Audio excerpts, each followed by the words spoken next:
Hi friends. இது நேத்து காலையில எந்திரிக்கிறப்ப என்னன்னே தெரியல. தலைவலியோட தான் எந்திரிச்சிருந்தேன். ஃபர்ஸ்ட்டு பசங்கள ஸ்கூலுக்குலாம் அனுப்பிட்டு, அதுக்கப்புறம் டேப்லெட் போட்டு கொஞ்சம் ரெஸ்ட் எடுக்கலாம் அப்படின்னு யோசிச்சுட்டு எல்லா வேலையும் செஞ்சுட்டு இருந்தேன்.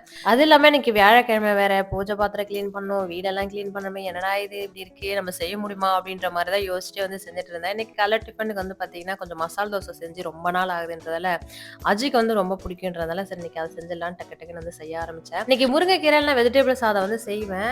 கேரட் பீன்ஸ்லாம் எக்ஸ்ட்ராவா இருக்கு. இருந்தாலுமே அது செய்யறதுக்கு என்னால ஒண்ணும் செட் ஆகல காலையிலேன்றதால, இன்னைக்கு ஏதாவது வந்து செய்வோம் அப்படின்னு யோசனையில தான் செஞ்சுட்டு இருந்தேன்.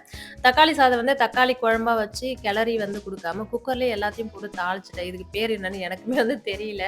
ஏதோ வந்து வெங்காயம், தக்காளி, பட்டை, கிராம்பு இதெல்லாம் போட்டு கொஞ்சமா வந்து மட்டன் மசாலா போட்டு ஏதோ ஒரு சாதம் வச்சுட்டேன். அது ஏதோ சரி ஆனியன் ரைத்தா வச்சு இல்லைன்னா முட்டை வாங்கி ஸ்கூல்ல தொட்டுக்கிட்டோம் அப்படின்றதுக்காக, அவருக்கு வந்து ஆம்லெட் போட்டு குடுத்துடலாம் அப்படின்றதுக்காக அது செஞ்சிருந்தேன். எனக்கு ஏதாவது வந்து ஈஸியா வந்து செய்ய முடியுதுன்னா செஞ்சுருவேன். என்னால முடியாத டைம்ல வந்து பார்த்தீங்கன்னா, எது வந்து சிம்பிளா வந்து முடியுதோ அந்த மாரி வந்து செஞ்சுருவேன். இன்னைக்கு லெமன் இருந்தா லெமன் ரைஸ் கிண்டிடலான்னு பார்த்திருந்தேன். லெமன் இல்லாதால பார்த்தீங்கன்னா, சரி இந்த மாரி வந்து செஞ்சிடலாம்னு செஞ்சு முடிச்சுட்டேன். அதுக்கப்புறம் சாப்பிட்டுட்டு ஒரு 1/2 மாத்திரைய போட்டுட்டேன். வீட வந்து கிளீன் பண்ண ஆரம்பிச்சேனே. ரொம்ப நாளா வந்து மாப் போட்டுட்டே இருக்குமே, அந்த சைட்ல கார்னர்லாம் வந்து பார்த்தீங்கன்னா, மண்ணு படிஞ்ச மாரி இருந்தது. அன்னைக்கு வந்து நல்லா தொடப்பத்த போட்டு நல்லா கழுவி விட்டுடலாம் அப்படின்னு சொல்லிட்டு கழுவிட்டு இருந்தேன்.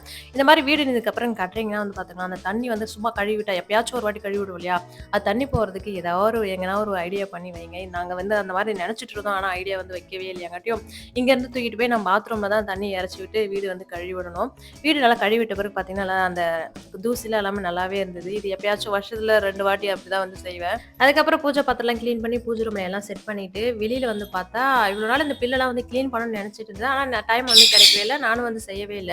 இன்னைக்கு வீட்டுக்கு பக்கத்துல பாம்பு பார்த்தோனே, இன்னைக்கு அந்த பில்ல வந்து கிளீன் பண்ணியே ஆகணும்னு சொல்லிட்டு, நான் கிளீன் பண்ணிட்டே இருந்தேன். அஜி வந்து நானும் ஹெல்ப் பண்றேம்மான்னு சொல்லிட்டு பண்ணிட்டு இருந்தான்.